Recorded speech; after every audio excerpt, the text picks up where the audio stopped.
आपलं शहर आता स्मार्ट होतंय. मग तुम्ही कधी स्मार्ट होताय? स्मार्ट न्यूजचे YouTube चॅनल सबस्क्राइब करा, स्मार्ट बना.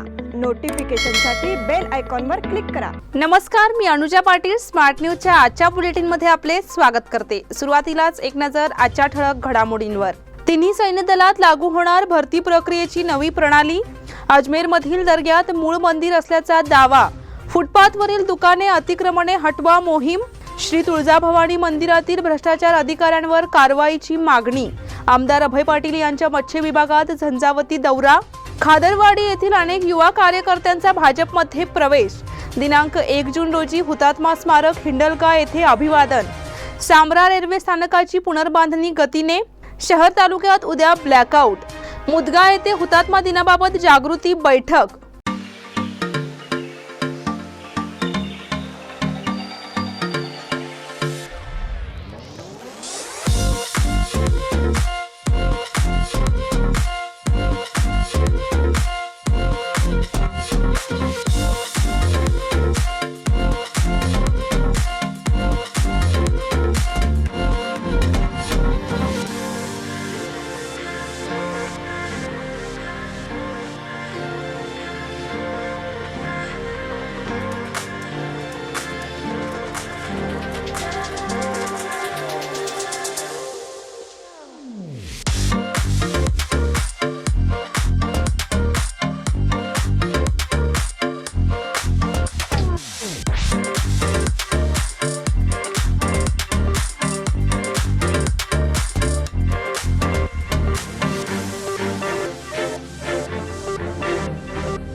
Dream, dream, dream.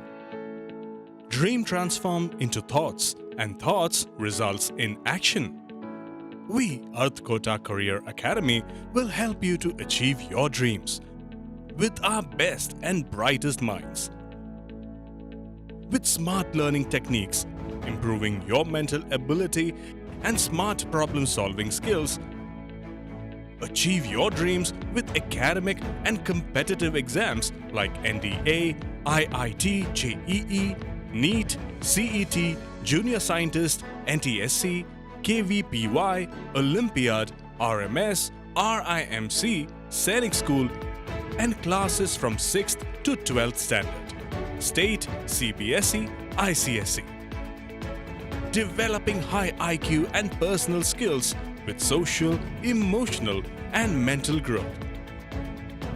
We have our pattern-proof winning methodology in all our classroom programs. Grab the opportunity and realize your full academic potential and achieve success even beyond your imagination. Read, lead, succeed with us, Earth Kota Career Academy.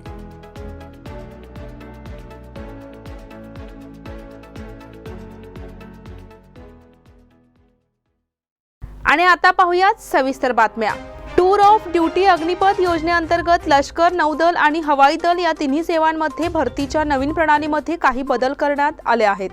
या अंतर्गत भरती झालेल्या 100% सैनिकांना 4 वर्षांनी सेवेतून मुक्त केले जाईल आणि त्यानंतर 25% सैनिकांना पूर्ण सेवेसाठी पुन्हा भरती केले जाईल.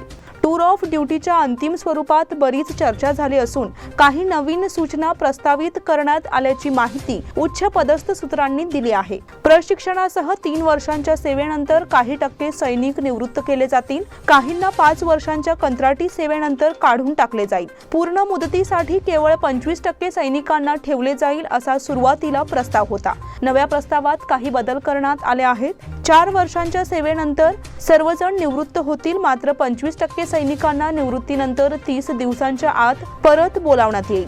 त्यांच्या रुजू होण्यासाठी नवीन तारीख दिली जाईल. वेतन आणि निवृत्ती वेतन निश्चित करण्यासाठी त्यांची मागील 4 वर्षांची कंत्राटी सेवा त्यांच्या पूर्ण झालेल्या सेवेमध्ये गणली जाणार नाही. अशा स्थितीत सरकारची मोठी बचत होणे अपेक्षित आहे. सूत्रांनी सांगितले की तिन्ही सेवांमधील सैनिकांना काही विशिष्ट व्यवसायांसाठी काही अपवाद असतील, ज्यात त्यांना त्यांच्या नोकरीच्या तांत्रिक स्वरूपामुळे 4 वर्षांच्या कंत्राटी सेवेच्या अधिक वेळ ठेवले जाऊ शकते. यामध्ये आर्मी मेडिकल कॉर्प्समध्ये सेवा देणारे कर्मचारी देखील समाविष्ट असू शकतात.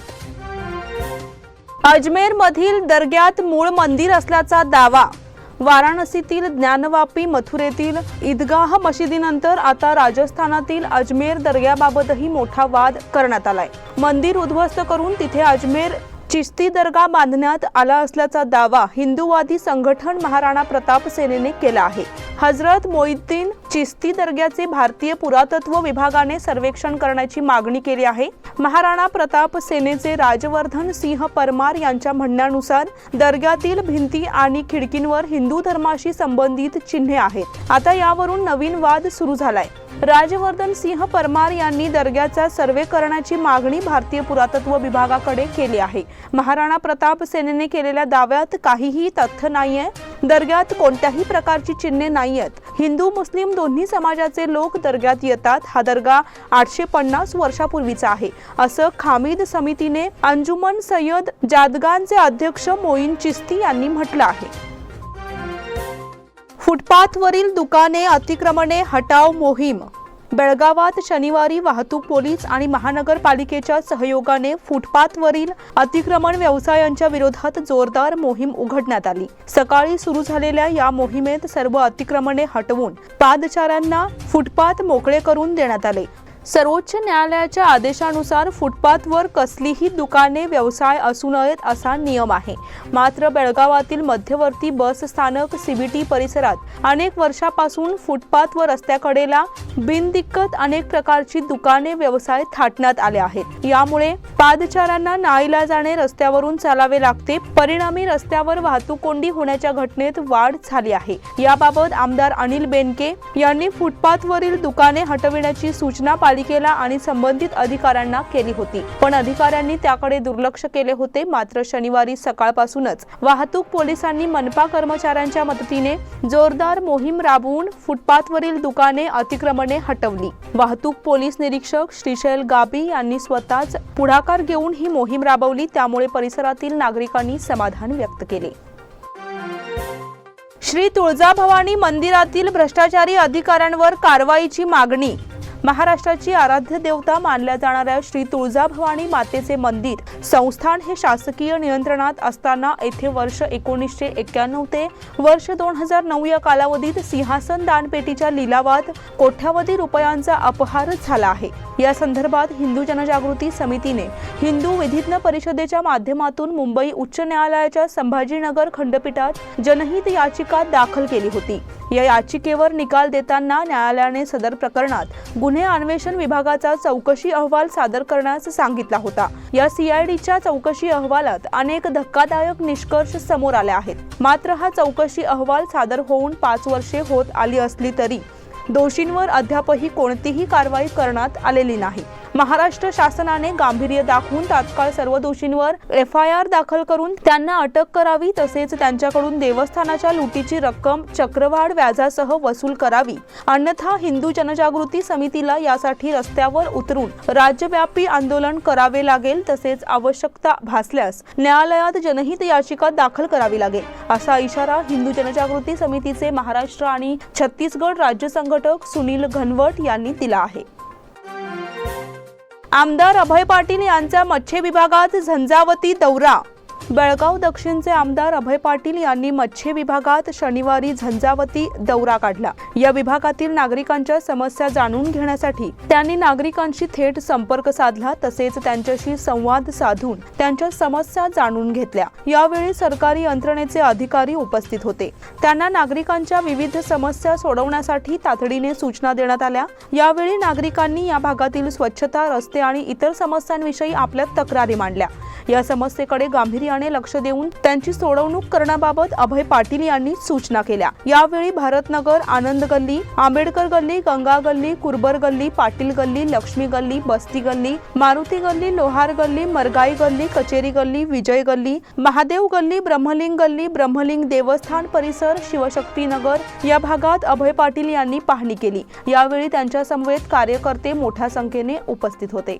प्रत्येकाच्या घरी, त्यांच्या गल्लीपर्यंत जाऊन, त्यांच्या घरीपर्यंत जाऊन विचारण्याचा एक नवीन उपक्रम गेल्या 5 महिन्यापासून शहरामध्ये आम्ही राबवत आहोत की सायकलवरनं प्रत्येक गल्लीमध्ये जाऊन प्रत्येकाच्या जे समस्या ऐकून त्यांच्या घरापर्यंत समस्या ऐकण्याचं काम ज्या वेळेला आम्ही चालू केलो तर जे मोठे समस्या आहेत ते सगळं आम्ही निवारण केलेलं आहे। तर गल्लीमध्ये छोटे छोटे समस्या आहेत ते पण आमच्या लक्षात आणून दिले नागरिकांनी आणि जवळपास आजपर्यंत शहरामध्ये जे समस्या आहेत, आता मागच्या 2 आठवड्यापासून संपलेला आहे शहराचा जो दौरा आमचा, तर त्या शहरामध्ये सांगतो तुम्हाला 67% आजपर्यंत आम्ही कामं जी आली होती त्या ते 67% आज आम्ही निवारण केलेलं आहे। राहिलेले काही बोर आहे असतील, रस्ता असेल ते पण आता कार्य आहे, काहीकडे एस्टिमेटच्या माध्यमातून आहेत, काही एस्टिमेट कंप्लीट झालेत, काही प्रपोजल टेंडरला गेलेलं आहे।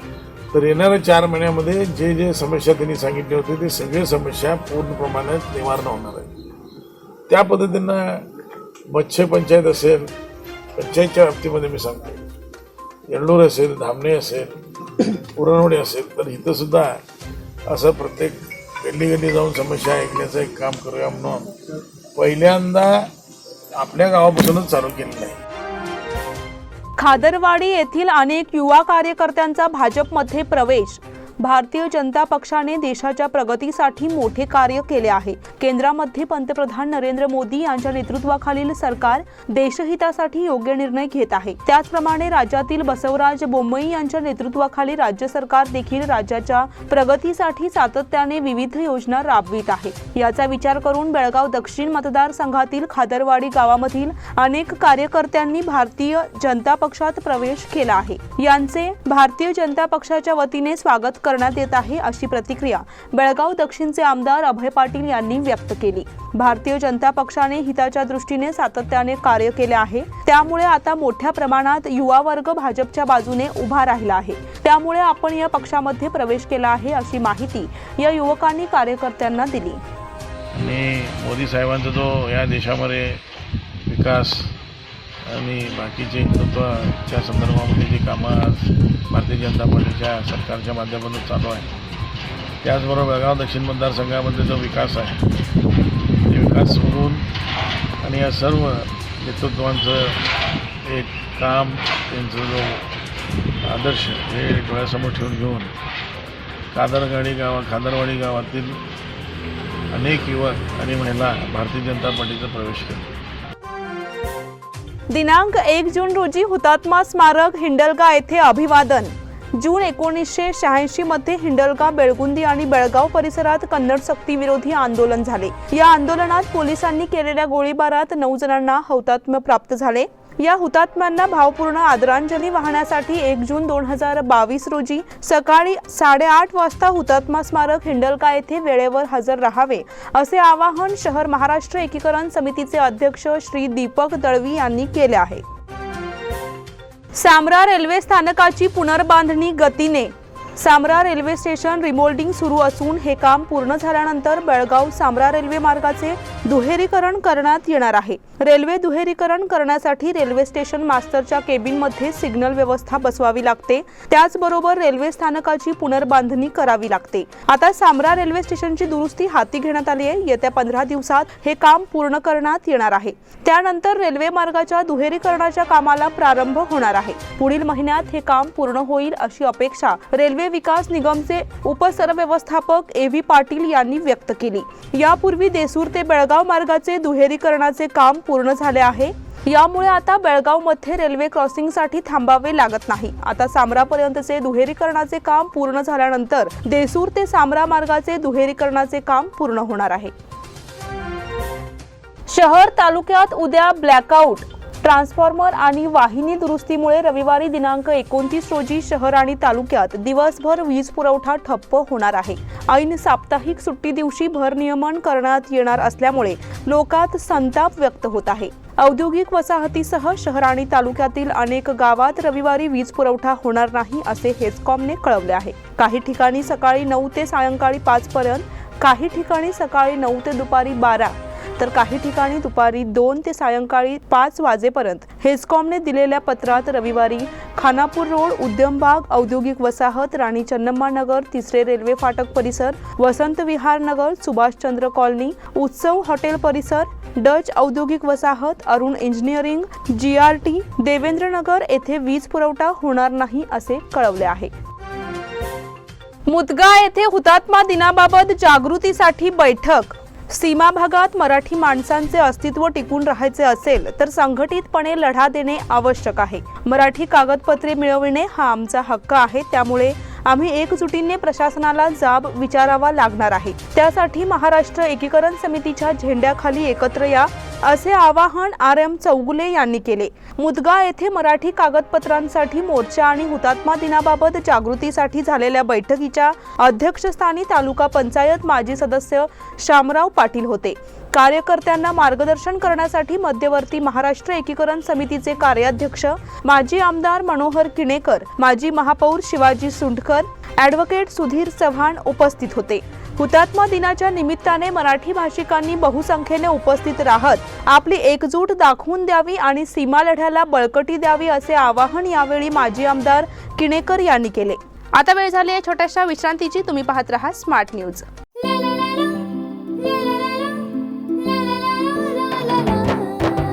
जले दीप अंगना में होगी रोशन दुनिया, पलकों तले छा जाए चांद तारों का साया, रंगोली में खिले रंग खुशियों के भी तराने, तन मन झिलमिल जाए हर पल होंगे सुहाने, ये अटूट बंधन खिले हर आशियाना, रंग वस्त्रों का खजाना मन भाए आराधना, रंग वस्त्रों का खजाना मन भाए आराधना.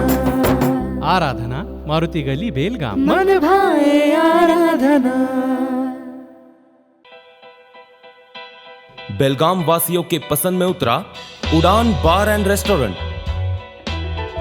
सोशल डिस्टेंसिंग का ख्याल रखते हुए हमारा स्टाफ देता है बेहतरीन सर्विस का विश्वास. यहां है पार्टी और फंक्शन के लिए 3 आलीशान हॉल, कारपोरेट डिनर मीटिंग के लिए 3 अलग कक्ष, IPL मैच देखने के लिए 3 बड़े स्क्रीन की विशेष सुविधा. इसके साथ ही साफ सुथरा किचन जहां हमारा वेल क्वालिफाइड स्टाफ देता है क्वालिटी और हाइजीनिक फूड की गारंटी.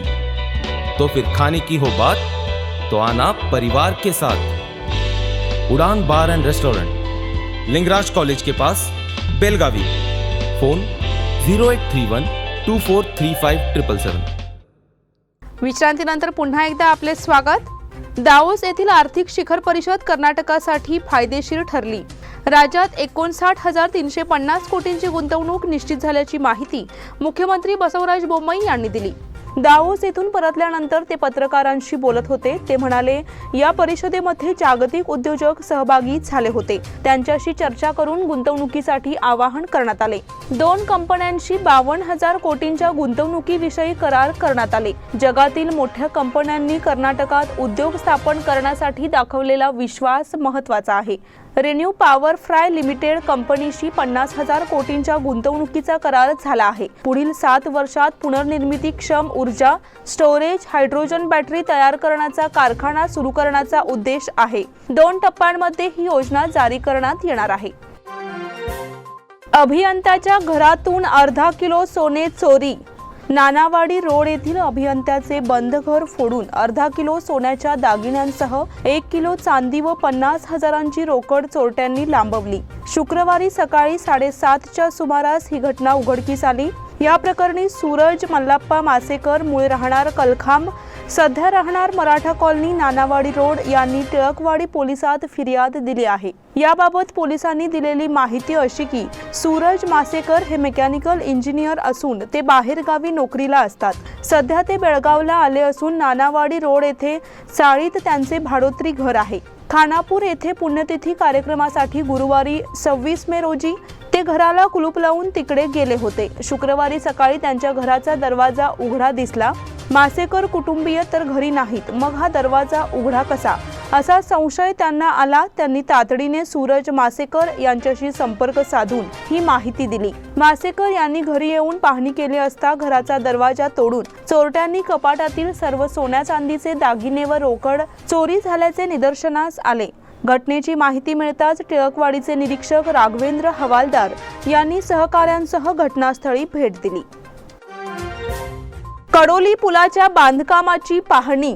येथील गौरीनाला पुलावर बांधण्यात आलेल्या पुलाला भेगा पडल्याचे समजताच माजी जिल्हा पंचायत उपाध्यक्ष अरुण कटांबळे यांच्यासह ग्रामपंचायत सदस्य व सार्वजनिक बांधकाम खात्याच्या अभियंत्यांनी शुक्रवारी भेट देऊन पाहणी केली।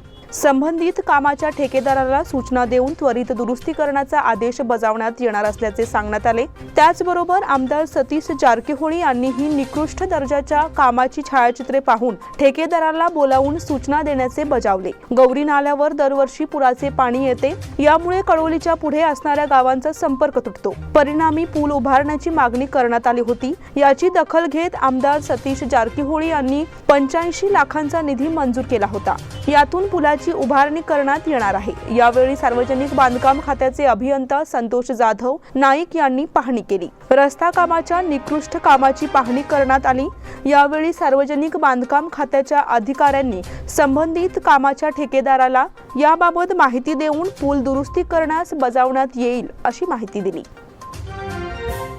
अनगोळ येथे उद्यापासून सदानंद महाराज पुण्यतिथी। राजहंस गल्ली अनगोळ येथील सदानंद महाराज सेवा मंडळातर्फे सदानंद महाराज यांचा 90वा पुण्यतिथी उत्सव रविवार दिनांक 29 पासून आयोजित करण्यात आला आहे। रविवारी सकाळी मंदिरात श्रींचा मंत्रपुष्प अभिषेक, सायंकाळी पूजा भजन कार्यक्रम होणार आहे। सोमवारी दिनांक 30 रोजी भजन आरती कार्यक्रम होणार आहे। मंगळवार दिनांक 31 रोजी सकाळी अभिषेक, भजन व आरती, दुपारी 1 वाजता महाप्रसाद वाटप करण्यात येणार आहे। सायंकाळी 4 वाजता पालखी सेवा होणार आहे। या कार्यक्रमाचा भक्तांनी लाभ घ्यावा असे कळविण्यात आले आहे।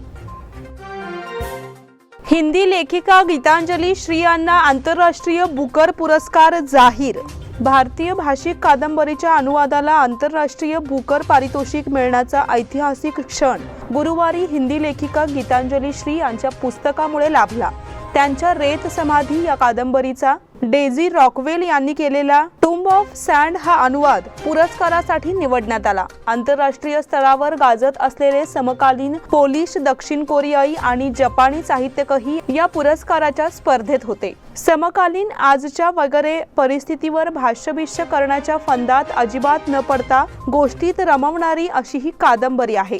हा पुरस्कार मिळेल याबाबत शाश्वती नव्हती, त्यामुळे मलाच हा आश्चर्याचा धक्का असल्याची प्रतिक्रिया गीतांजली श्री यांनी पुरस्कार जाहीर झाल्यानंतर व्यक्त केली। बुकर पुरस्काराच्या दीर्घ यादीत टूम्ब ऑफ सँड सह वेगवेगळ्या 11 भाषांतून अनुवादित 13 पुस्तकांचा समावेश होता। हा पुरस्कार 50,000 ब्रिटिश पाउंड इतक्या रकमेचा असतो। तो मूळ लेखिका आणि अनुवादकामध्ये विभागून देण्यात येतो।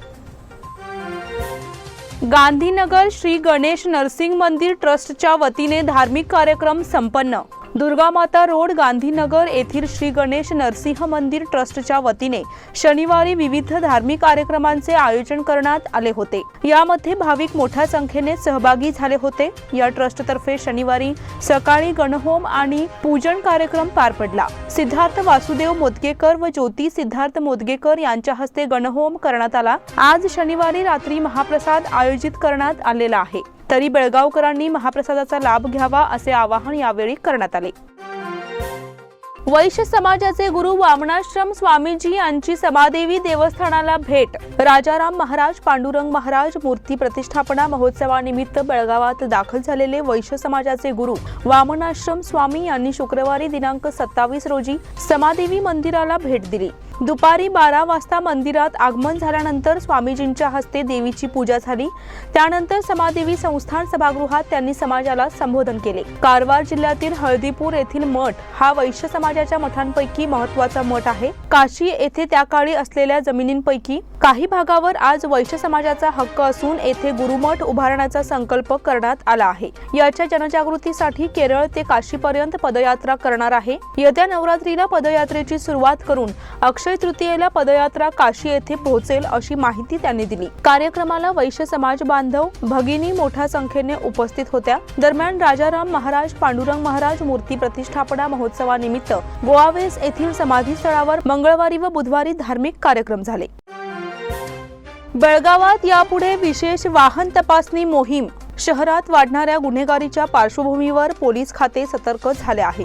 गुन्हे करण्यासाठी विना number plate, fancy number plate तसेच बनावट नंबर प्लेट असलेल्या वाहनांचा वापर केला जात आहे. त्यामुळे वाहतूक पोलिसांसह नागरिक पोलीसही रस्त्यावर उतरून वाहनांची तपासणी करत आहेत. काल गुरुवारी शहरात विविध ठिकाणी थांबवून पोलिसांनी विशेष तपासणी मोहीम हाती घेतली.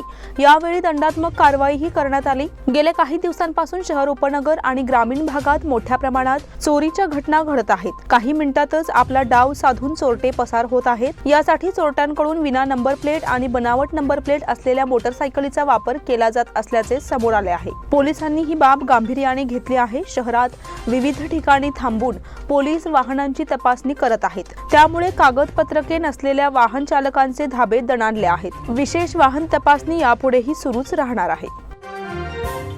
युनियन जिमखानाकडे एस.बी. मुरारी स्मृती चषक. गुडशेफर्ड शाळेच्या मैदानावर झालेल्या 12 वर्षाखालील आंतर क्लब लेदर बॉल क्रिकेट स्पर्धेत युनियन जिमखाना क्लबने एस.बी. मुरारी स्मृती चषक पटकावला. त्याने अंतिम सामन्यात सीसीआय क्लबचा 6 धावांनी पराभव केला. फरहान शेख सामनावीर तर श्रेया पोटे मालिकावीर ठरले. युनियन जिमखाना क्लबने 20 षटकात 4 बाद 117 धावा केल्या. त्यांच्या फरहान शेखने 37, अतिथीने 29 आणि अर्जुनने 16 धावा काढल्या. सीसीआय तर्फे स्वयं खोत, वरदराज पाटील यांनी प्रत्येकी 1 गडी बाद केला. प्रत्युत्तरादाखल सीसीआय क्लबने 5 बाद 111 धावा करत सामना 6 धावांनी गमावला. त्यांच्या झोया काझीने 53, श्रेया पोटेने 21, खंडूने 10 धावा काढल्या.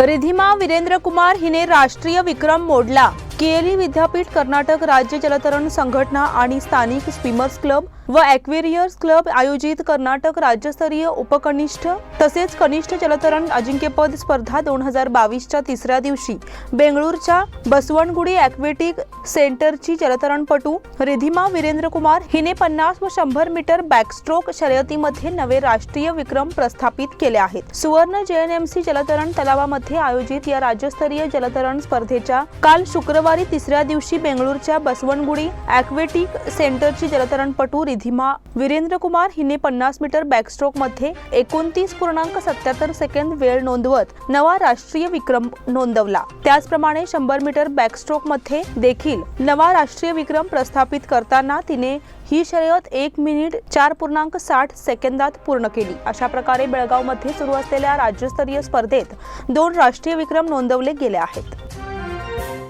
राष्ट्रीय कुस्ती स्पर्धेत धारवाडच्या ख्वाजा जैनुद्दीनला कांस्य पदक. भारतीय कुस्ती महासंघ आणि झारखंड राज्य कुस्ती संघ यांच्या संयुक्त विद्यमाने नुकत्याच रांची येथे झालेल्या राष्ट्रीय कुस्ती स्पर्धेत धारवाडचा कुस्तीपटू ख्वाजा जैनुद्दीन याने कांस्य पदक पटकावले आहे.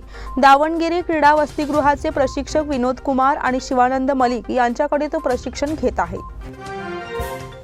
महाराष्ट्राची आर्या सर्वोत्तम उदयोन्मुख बॉक्सिंगपटू. राष्ट्रीय उपकनिष्ठ बॉक्सिंग अजिंक्यपद स्पर्धेत महाराष्ट्राच्या आर्या गर्देला सर्वोत्तम उदयोन्मुख बॉक्सिंगपटूंचा पुरस्कार देऊन सन्मानित करण्यात आले. या स्पर्धेत आर्या आणि समीक्षा सोलंकी यांनी आपापल्या वजनी गटाच्या अंतिम फेरीत 5-0 असा एकतर्फी विजय मिळवून सुवर्ण पदक पटकावले आहे. पुण्याच्या आर्याने स्पर्धेच्या अंतिम दिवशी 36 किलो वजनी गटात गोव्याच्या सगुण शिंदेचा तर समीक्षाने 40 किलो गटात उत्तर प्रदेशच्या साधनाचा सहज पराभव केला. कुमारी गटात हरियाणाने स्पर्धेत 7 सुवर्ण पदक पटकावली. हरियाणासाठी पायलने 46 किलो गटात तमिळनाडूच्या गुना श्रीवर 5-0 असा विजय मिळवला. याशिवाय लक्षूने 63 किलो गटात अरुणाचल प्रदेशच्या नबाम अनिया विरुद्ध विजय मिळवला. या स्पर्धेत हरियाणाने 7 सुवर्ण, 1 रौप्य आणि 2 कांस्य अशी एकूण 10 पदके मिळवून एकूण 60 गुणांसह पहिले स्थान पटकावले, तर पंजाब आणि महाराष्ट्र अनुक्रमे 38 आणि 27 गुणांसह दुसऱ्या आणि तिसऱ्या स्थानावर आहेत. स्पर्धेच्या मणिपूरच्या जयश्री देवी आणि सेनादलच्या आकाश बधवारला सर्वोत्तम बॉक्सिंगपटू पुरस्कार मिळाला. याचबरोबर स्मार्ट न्यूजचे आजचे बुलेटिन इथेच संपले. धन्यवाद.